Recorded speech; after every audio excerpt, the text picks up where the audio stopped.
नमस्कार मित्रों, आप सभी का इस YouTube चैनल रामचरितमानस गंगा पर स्वागत है।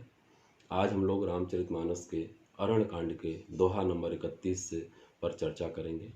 प्रसंग है जब भगवान राम जटायु जी से मिलते हैं और जटायु जी प्राण त्यागने लगते हैं। वह दोहा यह है। दोहा है, सीता हरण तात जन कहु पिता सन जाय, जौ मैं राम तक कुल सहित कहहि दसानन आय। दोहा मैं एक बार पुनः पढ़ता हूँ।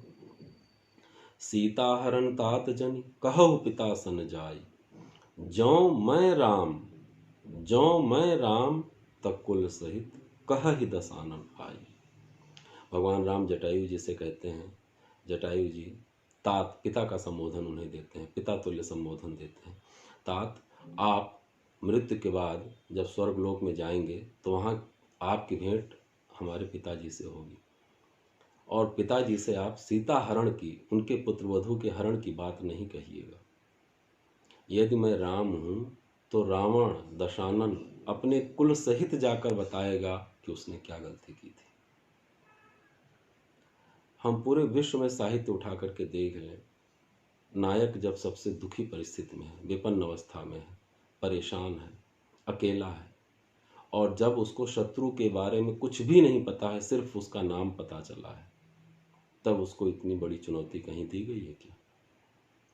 भगवान यहाँ ये नहीं कहते हैं कि यदि मैं दशरथ का बेटा हूँ, यदि मैं अयोध्या का राजा हूँ, यदि मैं रघुकुल में पैदा हुआ हूँ, कुछ भी नहीं कहते हैं। यदि मेरा भाई लक्ष्मण है, भगवान सिर्फ और सिर्फ, या मैं विश्वामित्र का शिष्य हूँ, भगवान क्या कहते हैं? जो मैं राम, यदि मैं राम हूँ तो रावण दशानन अपने कुल सहित जाकर अपनी गलती मानेगा, कबूलेगा।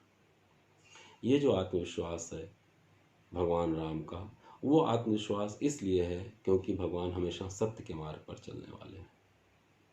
भगवान हमेशा मर्यादा का पालन करने वाले हैं। वो उस जंगल में जा कर के, उस अरण्य में जा कर के भगवान सिर्फ और सिर्फ अपने पिताजी द्वारा दिए गए वचन का पालन कर रहे हैं। उस वचन के पालन में वहाँ पर जब मुनियों से भेंट होती है तो मुनि लोग कहते हैं कि राक्षस लोग उन्हें सता रहे हैं।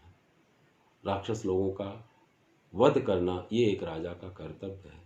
उस समय राजा भरत हैं, लेकिन भगवान राम प्रतिनिधि रूप में हैं, या उल्टा कहा जाए कि भगवान राम अपनी पादुका के रूप से वहाँ पर राज कर रहे हैं, भरत उनके प्रतिनिधि रूप में है। वहाँ पर आशय यह है कि अगर राजा के राज्य में कोई दुखी है, कोई निर्बल है या उसको सताया जा रहा है, तो राजा को उसका दुख दूर करना ही है।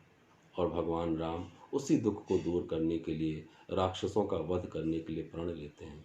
और इसी क्रम में जब रावण माँ सीता का हरण कर लेता है तो भगवान माँ सीता का पता लगाने के लिए आगे बढ़ते हैं।